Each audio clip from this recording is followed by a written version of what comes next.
আলহামদুলিল্লাহি রাব্বিল আলামিন ওয়াসসালাতু ওয়াসসালামু আলা আশরাফিল আম্বিয়া ওয়াল মুরসালিন আম্মা বা'দ। কত মানুষ আছে যারা নিয়মিত তাহাজ্জুদ পড়তেন, কিন্তু তার মাঝে উদাসীনতা আসলো। সে নিজেকে বলল, আজকে তাহাজ্জুদ পড়তে মন চাচ্ছে না, আজকে কিয়ামুল লাইল থাকুক। এরপর তার এভাবে নিয়মিত তাহাজ্জুদ বাদ দিতে লাগলো। একটা সময় অবস্থা এমন হলো, তাহাজ্জুদ আর পড়াই হচ্ছে না। এরপর সে নিজেকে এ বলে প্রবোধ দিল যে তাহাজ্জুদ না পড়া হোক, ফজরটা তো জামাতে পড়া হচ্ছে, সময় মতো ওঠা হচ্ছে। কয়দিন পর সেটাতেও সমস্যা দেখা দিল। তাহাজ্জুদ পড়া বাদ গেল, জামাতের সাথে ফজরটাও পড়া বাদ গেল। এখন সে নিজেকে প্রবোধ দিচ্ছে এই বলে যে সূর্য ওঠার আগে তো ওঠা হয়, বাসায় বসে হলো ফজরের সালাদটা তো ওয়াক্তের মধ্যে আদায় করা হয়, যা হোক এতেই তো চলে। দেখা গেল কেউ নিয়মিত এক পারা করে কোরআন তেলাওয়াত করতেন, কিন্তু তা আধা পারা হয়ে গেল। এরপর সেটা থেকেও কমতে কমতে এখন আর কোরআন মাজিদ ধরাই হয় না। কেউ নফল সাওম আদায় করত নিয়মিত, কিন্তু দিনের উপর আমলের প্রতি তার উদাসীনতা এসে গেল, অলসতা এসে গেল, শিথিলতা বৃদ্ধি পেল। এখন আর সে নফল সাওম পালন করে না। দিনের আমলের প্রতি এমন উদাসীনতা আমাদের পতনের কারণ। নাউযুবিল্লাহি মিন যালিক। সুন্নাতে রাতে বা ঠিকমতো আদায় না করা, ফরজ পর্দার বিধান ঠিকমতো পালন না করা, এমন বহু ফরজ ও সুন্নত আমল, বহু নফল আমল আমরা অহরহ ছেড়ে দিচ্ছি। দিনের প্রতি এমন উদাসীনতা আসার কারণ কি? প্রিয় ভাই আমার, আমাদের এরকম উদাসীনতার পেছনে কারণ হচ্ছে নফসের ধোঁকা ও শয়তান। আল্লাহ তাআলা ইরশাদ করছেন, ইন্নামা ইউরিদু শাইতানু আন ইউকিআ বাইনাকুমুল আদাওয়াতা ওয়াল বাগযাআ ফিল খামরি ওয়াল মাইসির ওয়া ইয়াসুদ্দাকুম আন যিকরিল্লাহ ওয়া আনিস সালাহ। শয়তান তো চায় মদ জুয়ার মাধ্যমে তোমাদের পরস্পরের মাঝে শত্রুতা ও বিদ্বেষ সঞ্চারিত করে দিতে, আল্লাহর স্মরণ ও নামাজ থেকে তোমাদেরকে বিরত রাখতে।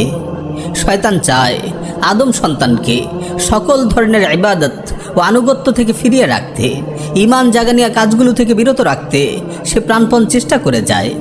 নফস আমাদের পেছনে সবসময় লেগেই আছে আমাদের মন্দ কাজে প্রবৃত্ত করার জন্য।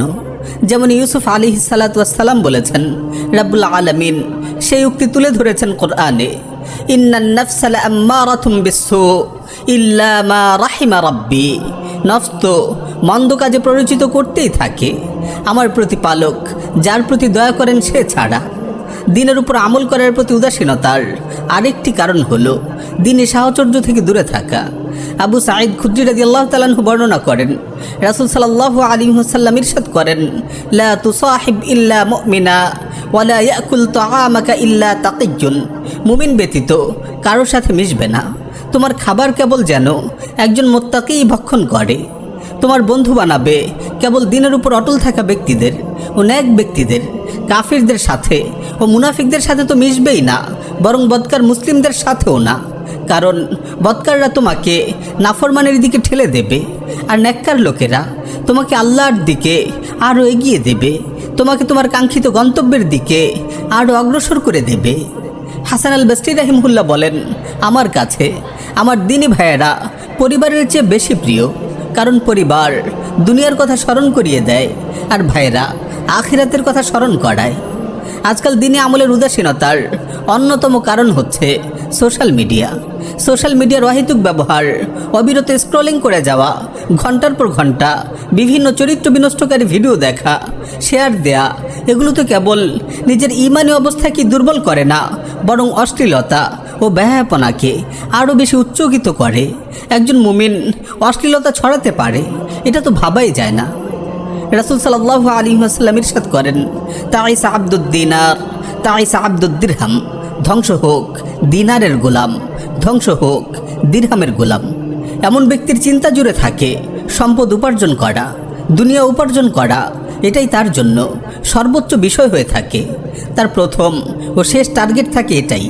এমন ব্যক্তির পরিণতি হবে ধ্বংস ও লাঞ্ছনা। যেমন রাসূল সাল্লাল্লাহু আলাইহি ওয়াসাল্লাম বদদুয়া করেছেন, তাইসা ওয়ান্তাকাসা। আর সৌভাগ্যবান হলো সেই ব্যক্তি যে দিনের উপর আমল করে।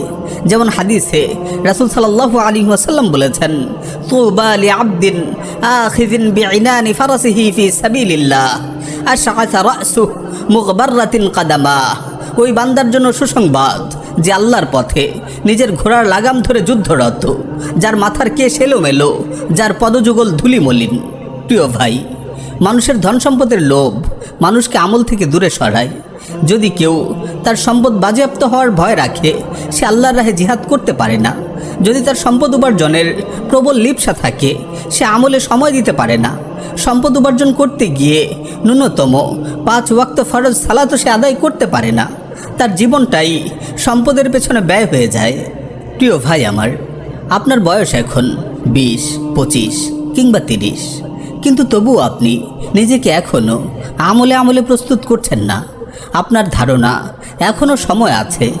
আপনি মনে করছেন যে দিনকে আঁকড়ে ধরার জন্য সময়টা এখনও আসেনি। এত তাড়াহুড়া কেন করব?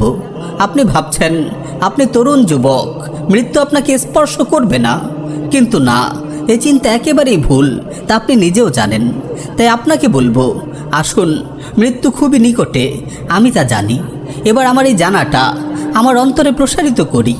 অন্তর হয়তো মানতে চাইবে না, তবে আমি কিছুক্ষণের জন্য চোখ বন্ধ করি, মনে মনে নিজেকে কবরে কল্পনা করি। এভাবে নিজেকে মানসিকভাবে আমলের জন্য প্রস্তুত করি। রাসূল সাল্লাল্লাহু আলাইহি ওয়াসাল্লাম ইরশাদ করেন, আকসিরু যিকরা হাযিমিল লাযযাত ইয়ানি আল মাউত। তোমরা বেশি বেশি দুনিয়ার উপভোগকে মলিনকারী মৃত্যুর কথা স্মরণ করো। জেনে রাখুন, মৃত্যুই বাস্তবতা। দুনিয়া মৃত্যুর আগের আমলের জায়গা, আবার কারো জন্য ধোকায় প্রবৃত্ত থাকার জায়গা। তাই বাস্তবতাকে প্রাধান্য দেয় কর্তব্য। দুনিয়ার জীবনে আমাদের ভীষণ মিশন হচ্ছে দিনের উপর আমল করা। যেমনই কুরআনুল কারীমে এসেছে, ওয়ামা উমিরু ইল্লা লিয়াবুদুল্লাহা মুখলিসিনা লাহুদ্দিন হুনাফা ওয়া ইউকিমুস সালাতা ওয়া ইউতুজ যাকাতা ওয়া যালিকা দীনুল কাইয়্যিমাহ। তাদেরকে ছাড়া অন্য কোনো হুকুমই দেওয়া হয়নি যে তারা আল্লাহর ইবাদত করবে খাঁটি মনে, একনিষ্ঠভাবে, তার আনুগত্যের মাধ্যমে। আর তারা নামাজ প্রতিষ্ঠা করবে আর যাকাত দেবে, আর এটাই সঠিক সুদৃঢ় দিন। মুআজ বিন জাবাল রাদিয়াল্লাহু তাআলা আনহু বলেন, রাসূল সাল্লাল্লাহু আলাইহি ওয়াসাল্লাম তার হাত ধরে বললেন, ইয়া মুআজ, ওয়াল্লাহি ইন্নী লা উহিব্বুক, ওয়াল্লাহি ইন্নী লা উহিব্বুক। হে মুআজ, আল্লাহর কসম, নিশ্চয়ই আমি তোমাকে ভালোবাসি। আল্লাহর কসম, নিশ্চয়ই আমি তোমাকে ভালোবাসি। এরপর বললেন, হে মুআজ, আমি তোমাকে ওসিয়ত করছি, এই নির্দেশ করছি যে প্রত্যেক সালাতের পরে তুমি সব সময় এই দোয়া পড়বে, কখনো এই দোয়া ছাড়বে না। দোয়াটি হলো, আল্লাহুম্মা আ'ইন্নি আলা যিকরিক ওয়া শুকরিক ওয়া হুসনি ইবাদাতিক। হে আল্লাহ, আমাকে আপনার জিকির করতে, আপনার কৃতজ্ঞতা আদায় করতে, আপনার উত্তম ইবাদত করতে সাহায্য করুন। অতঃপর মুআজ বিন জাবাল রাদিয়াল্লাহু তাআলা আনহু সারা জীবন এই আমল করেছেন। তারপর তার ছাত্র তাবেঈ আব্দুর রহমান সুনাবি রাহিমাহুল্লাহকে এই দোয়া করার ওসিয়ত করেছেন। সুনাবি রাহিমাহুল্লাহ আবু আব্দুর রহমান হুবুলিকে এই দোয়া করার ওসিয়ত করেছেন। ভাই আমার, এই দোয়া আপনি প্রত্যেক সালাতের পরে করুন। যখনই অন্তরে আমলের প্রতি উদাসীনতা সৃষ্টি হয়, তখনই দোয়া করুন, আল্লাহর কাছে আশ্রয় চান, দোয়া করতে থাকুন, আমল করতে থাকুন। আমলের সাথে আমল জুড়ে দিয়ে জীবনকে আমলময় করুন। আল্লাহ আমাদের সবাইকে দিনের উপর আমল করার ক্ষেত্রে উদাসীনতা মুক্ত রাখুন, শিথিলতা ও অলসতা মুক্ত রাখুন। আমাদেরকে যথোচিত আমল করার, বেশি বেশি ন্যাক অর্জন করার তৌফিক দান করুন। আমিন ইয়া রাব্বাল আলামিন।